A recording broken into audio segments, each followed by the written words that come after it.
अब हम लास्ट हमारा जो मेन है AC circuit containing RLC in the series.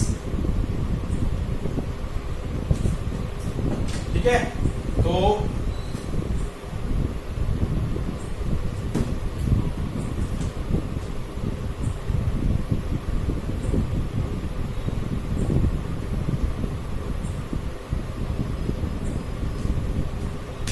देखिए R L and C are connected with the AC source in a series. I is equals to, अब ये R है, ये L, ये C, instantaneous value of voltage ये है, और instantaneous value of current I is equals to I not sine omega t. अब देखिए प्रैक्टिकली मैंने क्या बताया था, वोल्टेज अक्रॉस सी जो होता है वो ज्यादा रहता है वोल्टेज अक्रॉस एल के।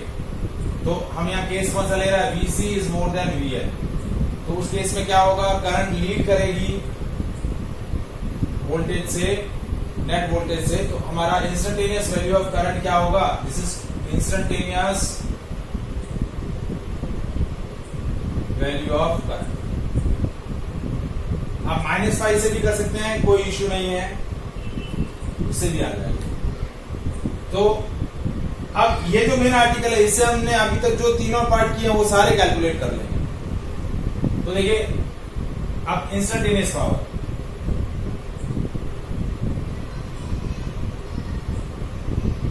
P is equal to V into I। तो P क्या हो गया, V naught sine omega t into I not sine omega t plus 5। तो ये हो गया V not I not sine omega t into या साइन ओमेगा टी को, या sine omega t cos five plus cos omega t sine 5, sine a plus b का expansion कर। तो P हो गया V not I not sine square omega t cos 5 और plus V not I not sine omega t cos omega t sine 5।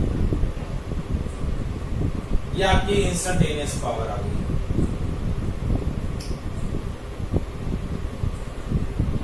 ठीक है, अब average value calculate करनी है, तो इस वाले टर्म का एवरेज और इस वाले टर्म का एवरेज कैलकुलेट करना पड़ेगा। ठीक है, क्योंकि V not I not cos 5 constant term है, V not I not sine 5 constant term. तो आपका एवरेज पावर क्या होगा, देखिए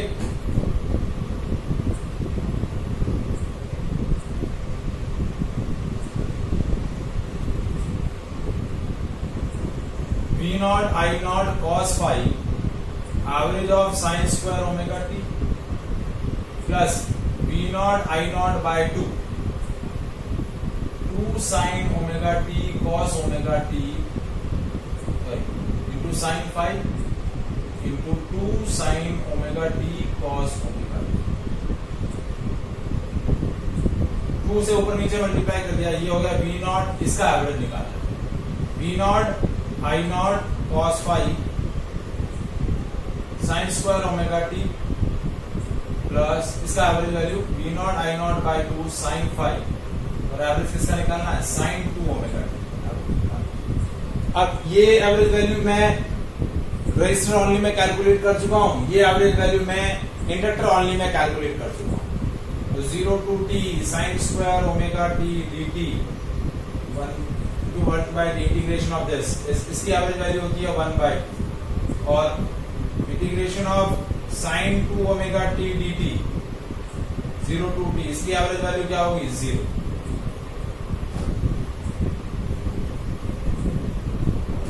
बट जब आप पूरा ये आर्टिकल पूरा सॉल्व करेंगे तो इन दोनों की एवरेज वैल्यू आपको सेपरेटली कैलकुलेट करके बतानी पड़ेगी मेन डेरिवेशन में, क्योंकि मैं R और C में आपको बता चुका हूं, R और L में, इसलिए मैं यहाँ डायरेक्ट लिख रहा हूं।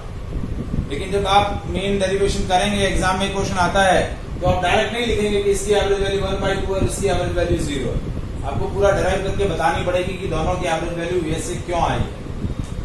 तो P एवरेज क्या हो गया, देखिए V V not I not cos phi into 1/2 plus V not I not by 2 sin phi into 0। तो ये टर्म तो होगी कैंसिल। तो एवरेज पावर आई आपकी V not I not by 2 cos phi।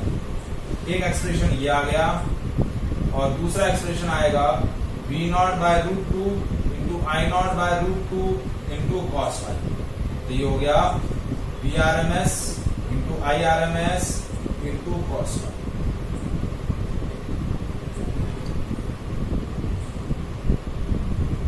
तो ये मेरे दो एक्सप्रेशन आ गए एवरेज पावर के RLC सर्किट में।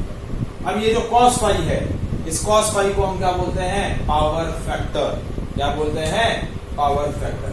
ये जो cos phi है, this cos phi is known as power factor. ठीक है। RLC सर्किट के अंदर cos phi की वैल्यू कैसे कैलकुलेट करेंगे? हम इम्पीडेंस ट्रायंगल फॉर्म करते हैं। ये phi है, ये R, ये Z और ये XC माइनस XL। तो cos phi हो जाता है बेस अपॉन हाइपोटेन्यूज यानी R बाय Z। तो एक और फॉर्मूला आपका एवरेज पावर का हो सकता है, यदि phi नहीं दिया हुआ है तो V not I not by 2 into R by Z। ये तीसरा फॉर्मूला आपका एवरेज पावर कैलकुलेट करने का। ठीक है। अब जो हमने तीनों सर्किट डिस्कस किए, R only, L only, C only और रेजोनेंस, ये चारों हम इस यहां से डिराइव कर सकते हैं इन तीनों इक्वेशन से। ये इक्वेशन 1 है, ये 2 है और ये 3 है। अब जैसे देखिए, सबसे पहला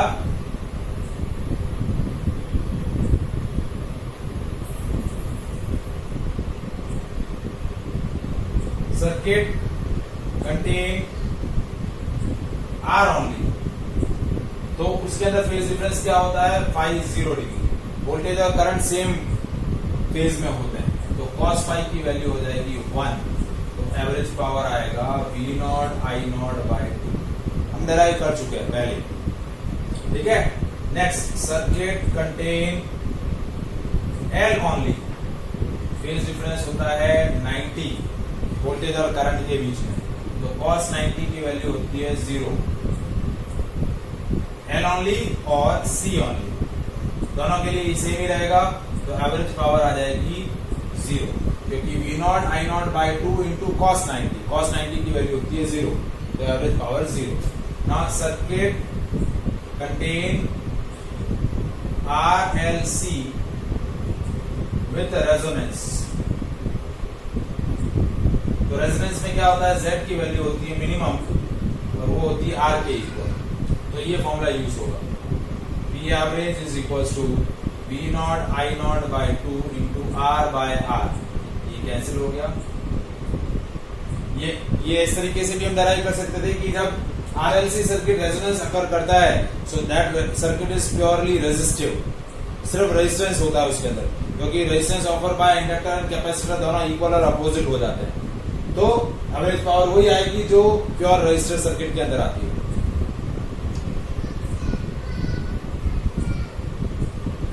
इज इट क्लियर?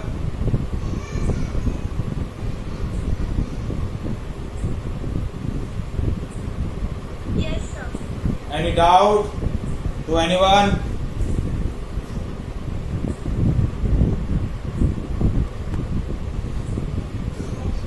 कितना टाइम बचा है?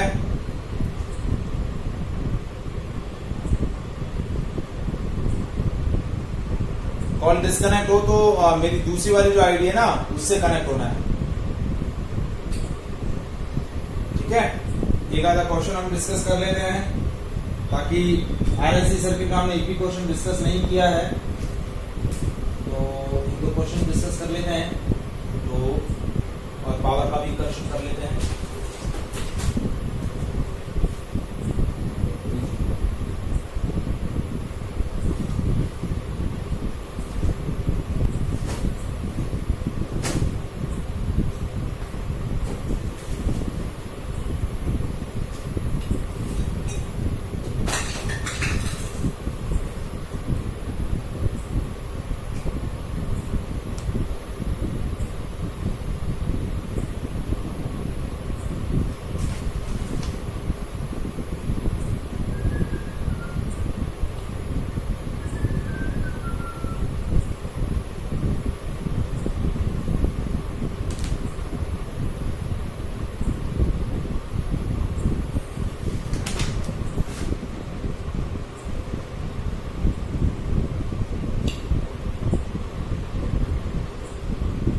चलिए देखिए क्वेश्चन।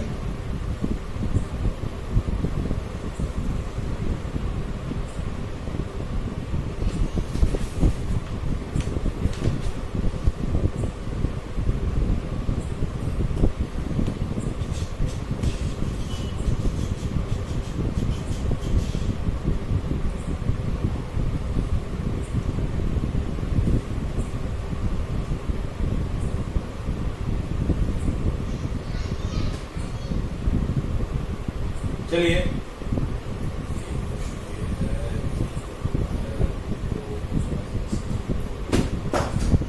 फर्स्ट क्वेश्चन,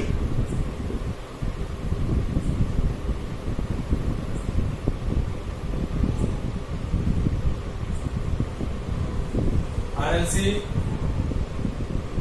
50 ओम है, ये resistance inductance 10 Henry, capacitance 2 microfarad are connected in a series with a source voltage of 2 AC source 250 volt and 50 hertz. आपको कैलकुलेट करना है, calculate current and power factor. क्या कैलकुलेट करना है? Current and power factor.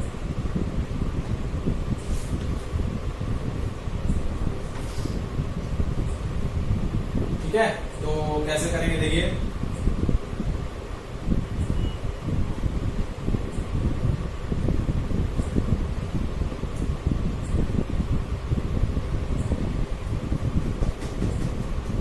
सबसे पहले impedance calculate करेंगे। Impedance होगा √R² plus XL minus XC या XC माइनस XL का होल स्क्वायर। तो पहले हम चेक कर लें XL और XC कितना है। तो XC हो गया 1/2 पाई FC, 1/2 इंटू पाई की वैल्यू 3.14 इंटू F की वैल्यू 50 और C की वैल्यू 2 माइक्रोफैरड है, यानी 1000 इंटू 1000, 10⁻�6 ऊपर लेंगे तो 10⁻�6 हो गया।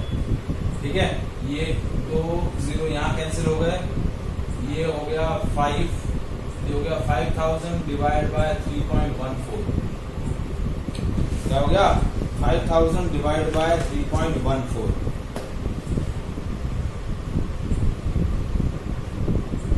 तो कैसे कैलकुलेट कर रहे हैं देखिए।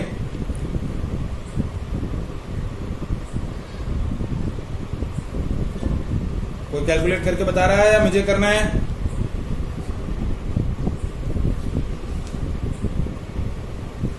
$5,000, चलो मैं ही कर रहा हूं।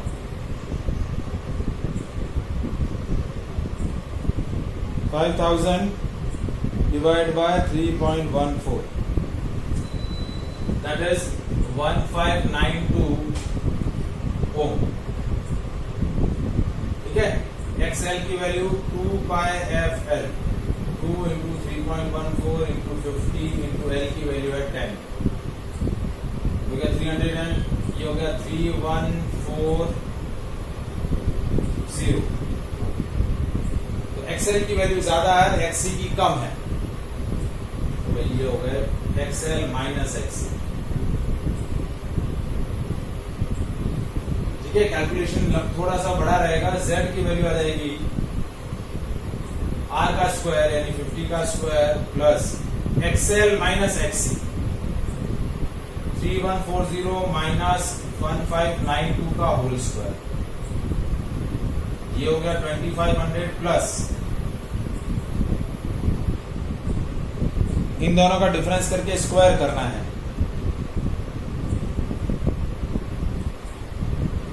तो क्या हो गया 3140 माइनस 1592, 1548 इंटू 1548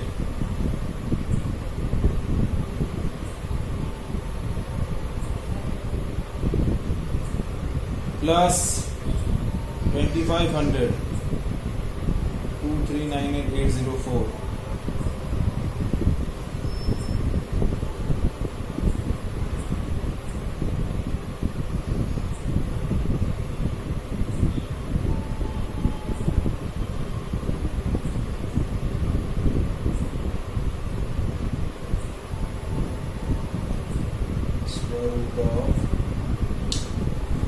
बढ़िया गई है।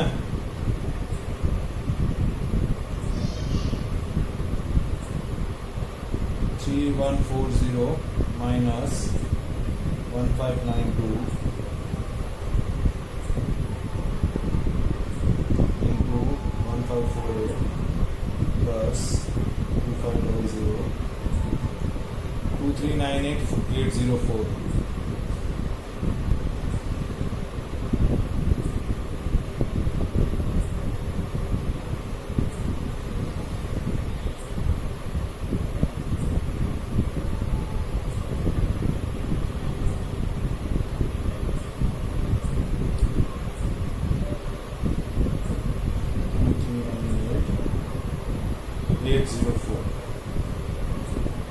ये आ गया आपका 1548.80।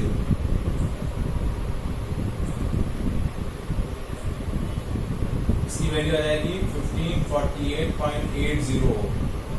ये Z की वैल्यू आ गई। ठीक है, तो ये आपका आ गया इम्पीडेंस। इम्पीडेंस आने पर अब करंट सिंपल सी आ जाएगी। कैलकुलेशन इम्पीडेंस में लंबी रहेगी। Current V by Z 250 divide by 1548.80। तो सॉल्व किया 250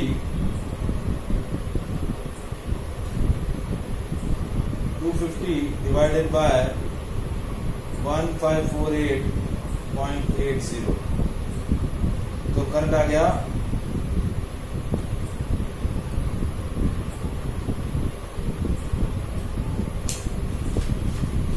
0.16 एम्पियर। ये करंट की वैल्यू। अब power factor cos phi that is R by Z। R की वैल्यू थी 50, Z की वैल्यू 1548.80। तो ये आपका पावर फैक्टर आ जाएगा 50 डिवाइडेड बाय 1548.80। ये आ जाएगा 0.032। This is power factor.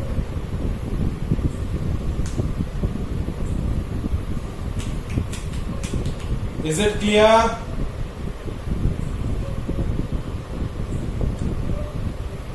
Any doubt?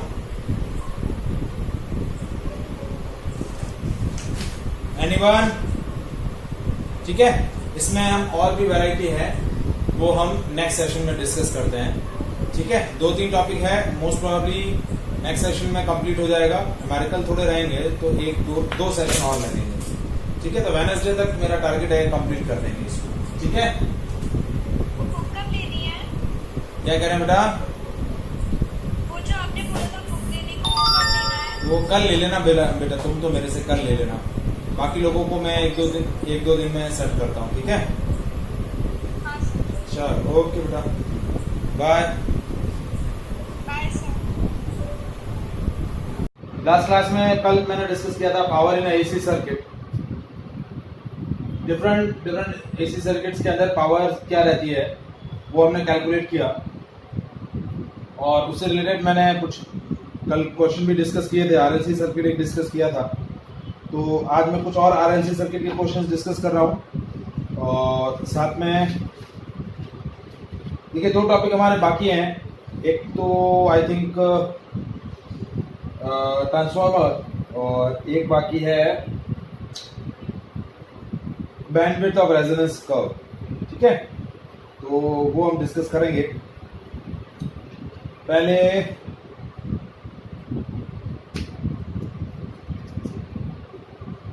कुछ एक और आरएलसी सर्किट का डिस्कस कर लूं क्वेश्चन, या समझ में आ गया RLC circuit?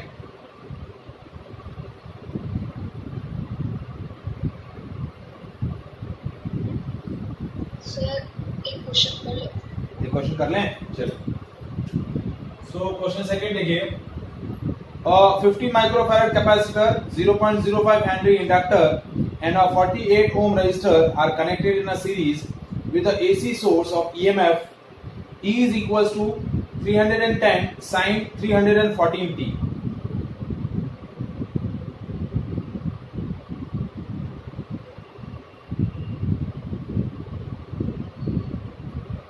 this is capacitance of 50 microfarad. Resistance R is 48 ohm and inductance is 0.05 Henry. And this AC source is 310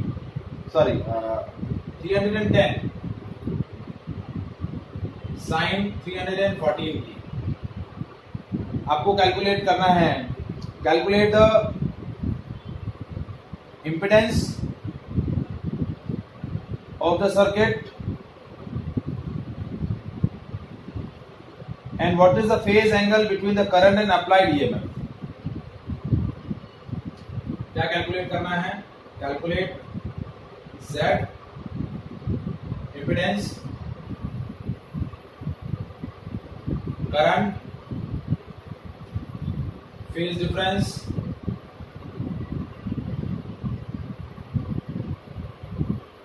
power और power factor.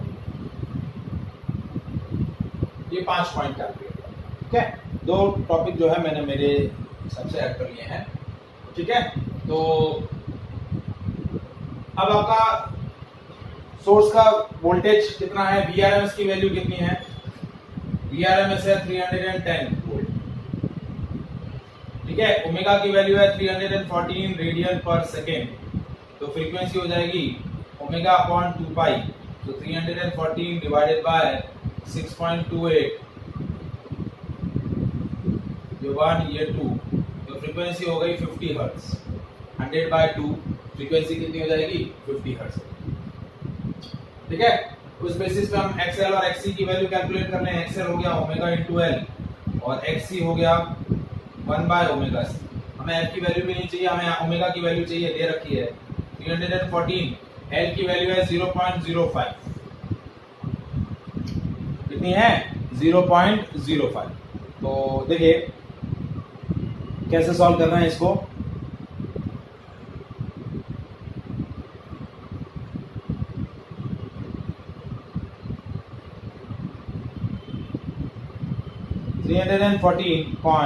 into 0.05.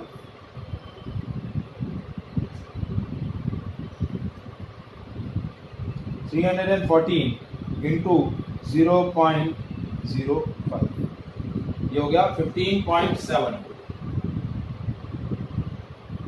and 1 by omega C 1 upon 314 into 50 microfarad यानी 10 to the power 6. तो 1000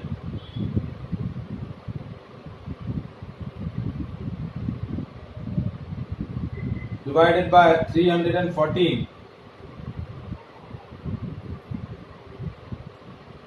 into again 1000 divided by 50. So that will be 63.69. तो XC ज्यादा है, XL कम है. ठीक है, तो अब इम्पीडेंस कैलकुलेट करना है.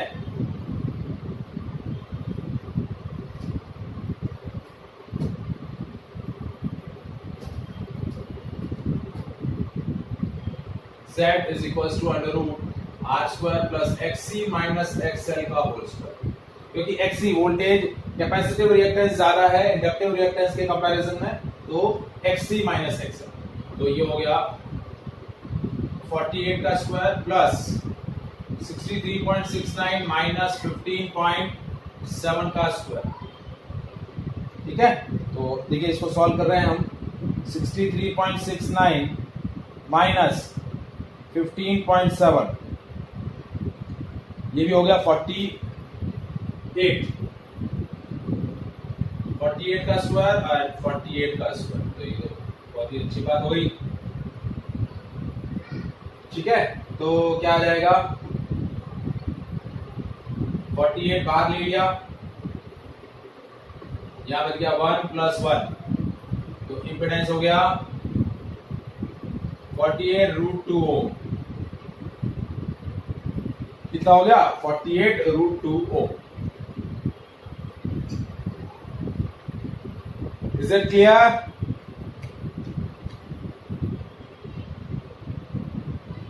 है, तो 48 इंटू रूट 2 1.414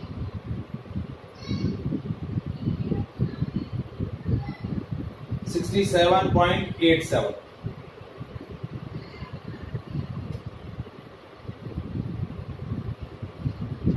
ये Z की वैल्यू। अब करंट निकालना है IRMS, तो V बाय Z, तो V की वैल्यू है 310 डिवाइड बाय Z 67.87, तो 310 divided by 67.87, so that will be 4.58 ampere current आ गया। ठीक है, इंपेडेंस आ गया, करंट आ गया, phase difference 10 phi is XC minus XL by R। देखिए यहाँ एक बहुत ही अच्छा इंपॉर्टेंट रिलेशन आ रहा है। देखिए XC की वैल्यू थी 63.69 माइनस 15.7 डिवाइडेड बाय R 48, तो ये भी 48 है और ये भी 48 है, तो 48 बाय 48 1, तो 5 की वैल्यू हो गई 10 इनवर्स 1, तो 10 इनवर्स क्या हो गया 45। अब देखिए यहाँ हमने देखा कि XC इज XL से ज्यादा है, तो करंट क्या करेगी, current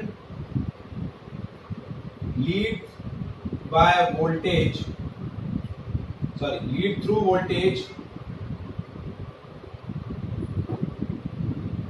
by pi by 4,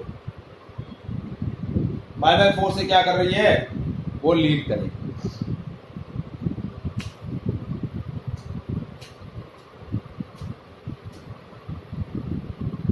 Is it clear?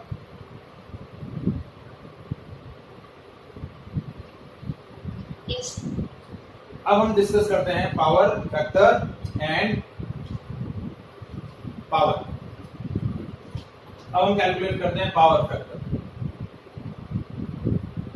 Power factor होता है cos फाई, 10 फाई आपको दिया हुआ है, cos फाई उससे भी निकाल सकते हैं या फिर इस बाय r बाय z से भी निकालते हैं। r की वैल्यू है 48, z की वैल्यू है 48 रूट 2, तो 48 से 48 गया, cos फाई आ गया 1 बाय रूट 2, ये हो गया पावर फैक्टर, यानी 1/1.414। कितना होगा ये आंसर, कौन बताएगा?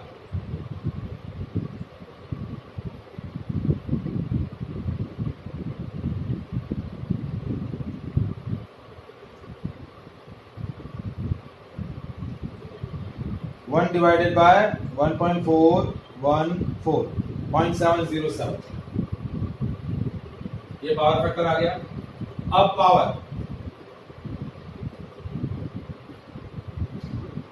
Power in the AC circuit, तो power in the AC circuit कितनी हो जाएगी, VRMS IRMS into cos phi. तो VRMS क्या था 310, IRMS कितना था, करंट की वैल्यू कितनी थी 310 डिवाइड बाय 67.8 या 48 बाय रूट 2, और R बाय Z, ये R की वैल्यू है 48 और Z की वैल्यू है 48 रूट 2, या इसको आप 1 बाय रूट 2 लिख दो डायरेक्ट। कितना था करंट का वैल्यू, कितना था बेटा 4.58,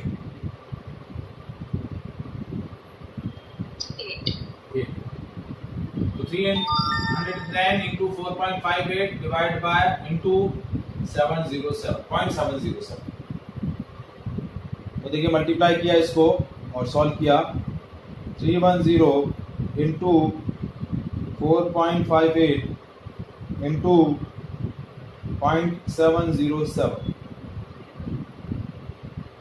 ये हो गया 1003.7 यानी 8। So that will be the power consumed in an AC circuit.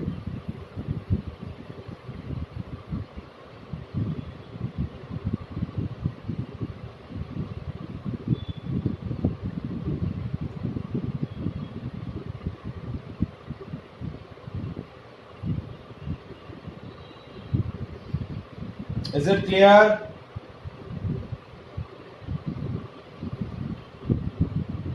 वंदन, आर्या, समझ में आया बेटा? Yes sir. Any doubt?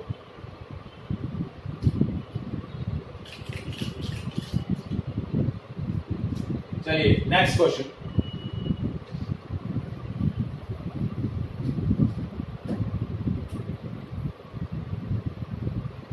Question क्या दिया है? An alternating EMF E is applied across the LCR circuit. The peak value of alternating voltage developed across the three components are marked in the figure. Determine the peak value of applied EMF and the phase difference between the applied EMF and current in the given circuit. तीन component है L, R और ये C।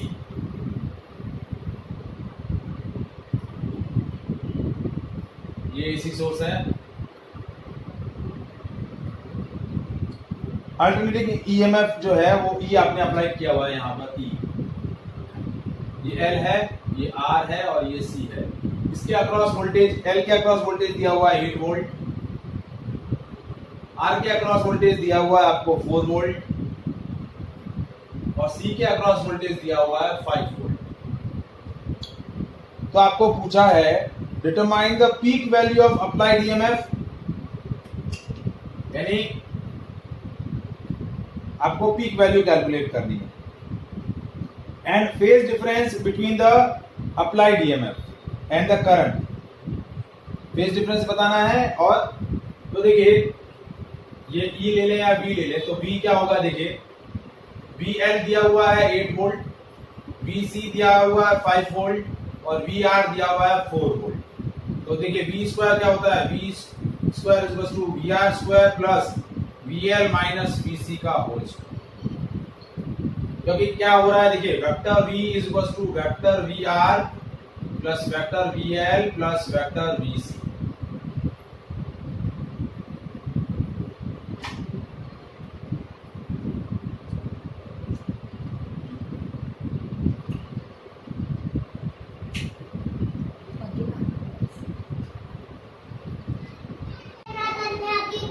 तो देखिए V square क्या हो गया? VR का वैल्यू है 4 का स्क्वायर प्लस 8 माइनस 5 का स्क्वायर, तो V स्क्वायर हो गया 16 प्लस 9, तो V स्क्वायर की वैल्यू हो गई 25, तो V की वैल्यू हो गई 5 वोल्ट। तो पीक वैल्यू ऑफ वोल्टेज कितनी हो जाएगी? 5 वोल्ट। अब फेज डिफरेंस कितना होगा? Phase difference tan phi,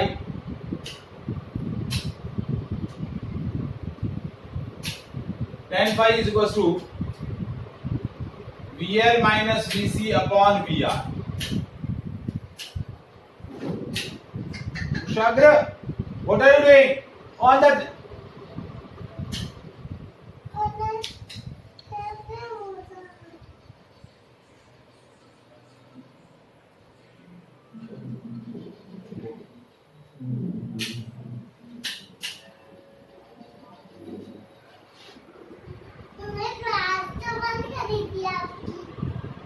Now VL minus VC by VR, तो VL minus VC की वैल्यू कितनी है? 3 और VR की वैल्यू है 4, तो tan phi कितना हो जाएगा?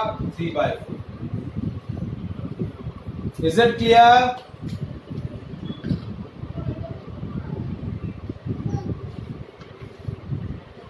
आया समझ में बेटा?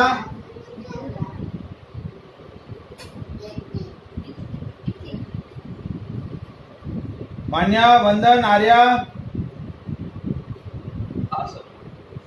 आया समझ में ये? चलिए नेक्स्ट क्वेश्चन देखिए।